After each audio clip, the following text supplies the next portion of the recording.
I'm 42 years old. Married for almost 14 years. 2 kids. A house in the suburbs with beige walls and a dying maple tree in the front yard.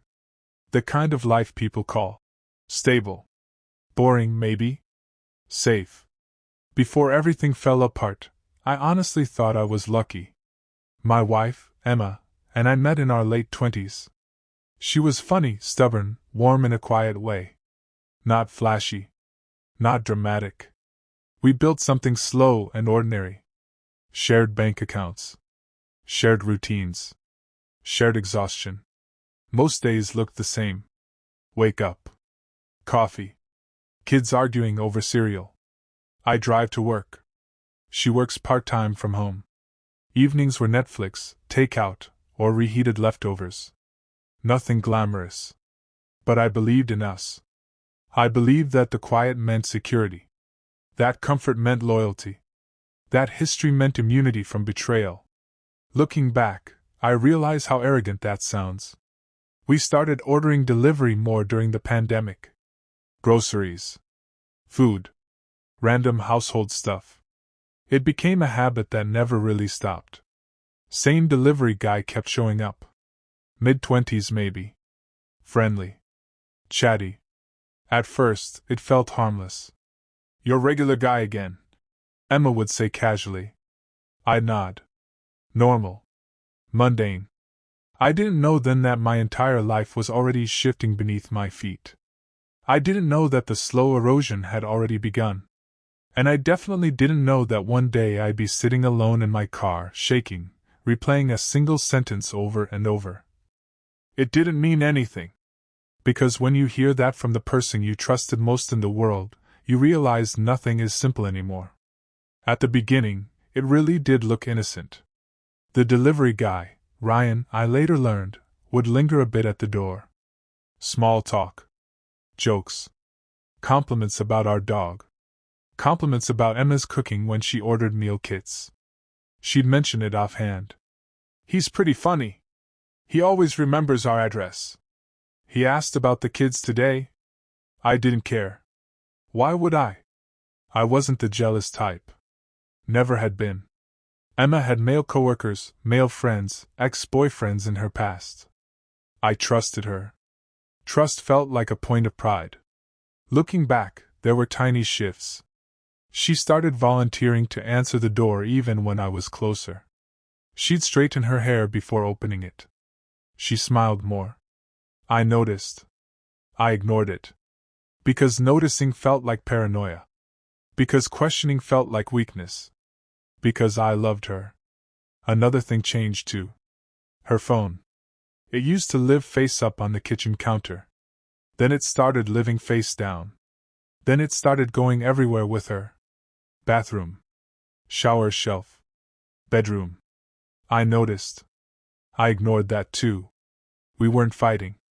Our sex life wasn't amazing, but it wasn't dead either. We still laughed sometimes. Still functioned. Which made it easier to tell myself I was imagining things. People don't blow up 14-year marriages over a delivery guy. That's what I told myself. People don't risk families for strangers. That kind of betrayal happens in movies. Not in beige houses with dying maple trees. The first real crack came from something stupid. A notification. Emma was in the shower. Her phone was on the bathroom counter. It buzzed. I wasn't trying to snoop. I swear that part is true. I glanced because it lit up. A name I didn't recognize. Ryan D. Message preview. Wish I could have stayed longer. My stomach dropped so hard I thought I might throw up. I stood there frozen, holding a towel I didn't need. Wish I could have stayed longer. Not, "Thanks for the tip." Not, "Thanks for the order." Not anything normal. I didn't open the message. I didn't touch the phone. I put the towel back and walked out like nothing happened. My brain went into full defense mode. Maybe he meant staying longer at the door. Maybe he's just flirty with everyone. Maybe Emma shut it down. Maybe. That night I barely slept. Every time she shifted in bed, I wondered who she was thinking about. The next day, I watched her differently. She smiled at her phone while making coffee. She typed with her body turned slightly away from me. She deleted something. I told myself to stop. I told myself I was becoming someone I didn't want to be. Paranoid. Suspicious. Small. But once a thought like that gets planted, it grows. It grows roots. And those roots choke everything else. Things escalated fast after that. Not in obvious ways. In subtle ones. She started taking longer showers. Like 30-minute showers. Steam filling the bathroom. Music playing loud. Locked door. Sometimes I'd knock and she'd say, "Give me a minute." Sometimes I'd hear her phone buzz inside. I tried not to imagine what she was doing in there. I failed. I started checking the delivery app history. We were ordering more often. Sometimes small orders that didn't make sense. One soda. One snack. I asked her about it casually. "Oh, I forgot we were low." Another time. "I just really wanted chips." "Okay. Sure." One night, I came home earlier than expected. Her car was in the driveway. Which was normal. What wasn't normal was the way she jumped when I walked in. Like she'd been startled awake. Her phone was face down on her chest. "Everything okay?" I asked. "Yeah. Just tired."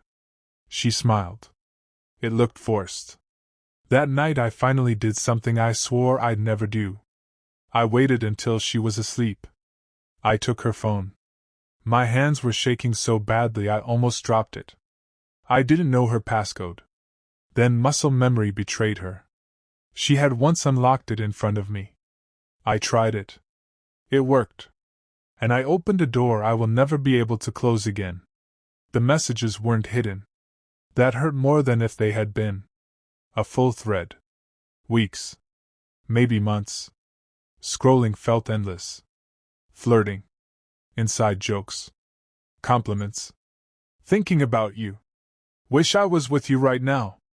Last time was amazing. My chest felt hollow. Like someone had scooped out my organs and left skin behind. Then I saw the ones that broke me. "Meet while he's in the shower?" "Yeah. Same time as yesterday." My hands started sweating. Yesterday. Yesterday I had taken a long shower. Yesterday she had said she needed to run to the bathroom. Yesterday she had been gone for 10 minutes. 10 minutes. In my own house. While water was running. While I was naked and vulnerable and clueless. They talked about where he parked. Which side door he used. How fast he could slip in and out. Like it was a game. Like my home was a joke. Like I was a joke. I didn't cry. I didn't yell. I sat on the edge of the bed, holding her phone, listening to her breathe. I remember thinking, so this is what betrayal actually feels like. Not dramatic. Not explosive. Just cold. Heavy. Final. I confronted her the next morning. I didn't plan a speech. I didn't think through what I'd say. I just blurted, "Are you sleeping with the delivery guy?" She went pale. Not confused. Not offended. Pale. That alone told me everything. "What?" "No," she said too quickly. I picked up her phone from the nightstand. "I read the messages." Silence. The kind that screams. Then she started crying. Real crying. Sobbing. "I'm sorry." 2 words. So small. So inadequate. I asked how long. She said, "A few months." I asked how often. She said, "Not a lot." I asked where. She said, "Sometimes here." I felt something inside me snap. I yelled. I don't remember exactly what I said. I remember my voice sounding unfamiliar. Louder. Ugly. She kept saying, "It didn't mean anything. It was just physical. I never stopped loving you." I asked why. She said she felt lonely. Invisible. Bored. I asked why she didn't talk to me. She said she didn't know? She said it just happened. Nothing just happens. Choices happened. Hundreds of them. Every message. Every meeting. Every lie. The days after felt unreal. Like living inside a badly written movie. She begged. Cried. Promised to cut contact. Deleted his number. Blocked him. Showed me. I didn't feel relief. I felt empty. I looked at her and saw a stranger wearing my wife's face. I couldn't stop picturing it. Him in my hallway. Him in my kitchen. Him touching her where I used to. While I was in the shower. The humiliation burned worse than the anger. I couldn't eat. Couldn't sleep. I'd lie awake listening to her breathe and wonder how many lies had passed those lips. She wanted to work on us. Therapy. Counseling. Date nights. Transparency. Passwords. Tracking apps. I agreed to some of it. Not because I believed in it, but because I was too broken to make big decisions. The kids noticed something was wrong. We told them we were going through a rough patch. They nodded. Kids always know more than we think. I started drinking more. Not blackout. Just enough to numb. Just enough to sleep. I hated myself for that. I hated her. I loved her. I hated that I loved her. And I realized something terrifying. Even if she never cheated again, the version of us I believed in was dead. Forever. It's been 2 years. We're still technically married. We sleep in separate rooms. We function. We co-parent. We are polite. We are hollow. She swears she hasn't cheated since. Maybe she hasn't. I don't know. And that's the real consequence. I don't know. I don't trust. Not her. Not myself. Not my instincts. Sometimes I think about leaving. Sometimes I think about staying. Both options feel like loss. I don't rage anymore. I don't scream. I just feel tired. Bone deep tired. Sometimes I catch myself scrolling delivery apps and I feel sick. We almost never order anymore. She suggested therapy again last month. I didn't answer. What would I even say? How do I unsee the messages? How do I forget strangers walking through my home? How do I respect myself again? I don't have a neat resolution. No inspirational ending. No triumphant healing arc. Just a quiet, ongoing ache. If there's a lesson, I guess it's this. Trust is fragile. Normal lives are not immune. And the person who can hurt you the most is the one who knows exactly where to aim. I don't know what my future looks like. I just know that I'll never be the man I was before. And I'm still mourning him.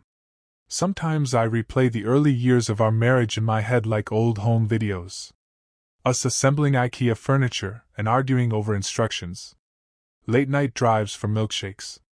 Her falling asleep on my shoulder during movies. I don't know if I'm remembering reality, or an edited version my brain uses to torture me. Because now, when I look at her, I see layers. Wife. Mother. Woman I loved. Woman who betrayed me. Those identities overlap in ways that make my head hurt. People say cheating is about the cheater. Their issues. Their flaws. Their emptiness. Intellectually, I understand that. Emotionally, it still feels personal. It still feels like I wasn't enough. Like I failed some invisible test I didn't know I was taking. She tells me it had nothing to do with my looks. Or my performance. Or my worth. But then why did she risk everything? Why him? Some random guy who delivers groceries. I've looked him up. I shouldn't have. But I did. He's ordinary. Average looking. Not rich. Not impressive.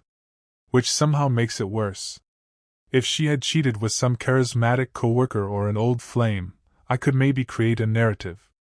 But this? It feels meaningless. Random. Pointless. Which makes the destruction feel even more obscene. Like our marriage died for absolutely nothing. We tried couples counseling for about 3 months. It was hell. Sitting in a small room. Cheap tissues. A stranger asking us to communicate. Emma crying. Me climbing up. The therapist kept saying things like, "Infidelity is a symptom. Let's explore unmet needs." I wanted to scream. The symptom was that she fucked someone else. The need was attention. That felt small. Small compared to the damage. Emma talked about feeling invisible. Like she lost herself after kids. Like she wanted to feel desired again. I get it. I really do. Parenthood is brutal. Marriage gets monotonous. But I never cheated. I never invited a stranger into our home. I never lied to her face every day for months. When it was my turn to talk, I mostly said, "I don't trust her. I don't feel safe. I don't know if I can forgive." The therapist asked what forgiveness would look like. I didn't have an answer. Because forgiveness feels like a word people use when they're tired of being angry. Not because the pain is gone. After the 10th session, I stopped going. Emma kept going alone. Maybe that helps her. I don't ask. There are moments when I almost feel normal again. Laughing with the kids. Watching a show. Cooking dinner. Then something small triggers it. A phone buzz. A locked bathroom door. A delivery truck driving by. And I'm back in that bedroom, holding her phone, reading those messages. Trauma isn't loud all the time. Most days it whispers. I've become hyper-aware of patterns. Her schedules. Her moods. Her body language. I hate that version of myself. I used to be relaxed. Easygoing. Now I'm constantly scanning for danger. Even though I don't consciously believe she's cheating anymore. My body doesn't care. My nervous system doesn't care. It reacts anyway. We haven't been intimate in over a year. Not because we explicitly decided that. It just stopped. The idea of touching her makes my chest tight. The idea of her touching me makes my skin crawl. She once asked if I still found her attractive. I told her yes. Which is partly true. But attraction without trust feels useless. Like having a car with no engine. I miss physical closeness. I miss being wanted. I miss wanting. But I don't know how to cross that bridge. And I don't know if I even want to. Sometimes I fantasize about starting over. New apartment. New routines. Dating someone who doesn't know this version of me. Someone who doesn't see the damage. Then reality sets in. Divorce lawyers. Splitting assets. Custody schedules. Explaining to the kids. Watching their sense of stability fracture. I stay partly because of them. I won't pretend otherwise. I know some people think staying, for the kids, is unhealthy. Maybe it is. But I also know what divorce did to me as a child. I remember the silence. The tension. The sudden absence of a parent. I don't want that for my kids. At the same time, I wonder what lesson I'm teaching by staying. That betrayal is tolerable? That your feelings don't matter? That you should swallow your pain to keep the peace? I don't have good answers. Emma has become careful. Almost overly gentle. She asks before hugging me? Asks before sitting next to me? She's trying. I see that. Which somehow makes it harder. If she were cruel, leaving would be easier. But she's remorseful. And remorse doesn't rebuild trust. It just highlights the wreckage. We never told anyone the real reason. Not our families. Not our friends. They think we just grew apart. Sometimes I want to scream the truth. Sometimes I want someone to look at her differently. Sometimes I want someone to look at me with pity. Then I feel ashamed for wanting that. So I carry it alone. Which is probably why I'm writing this.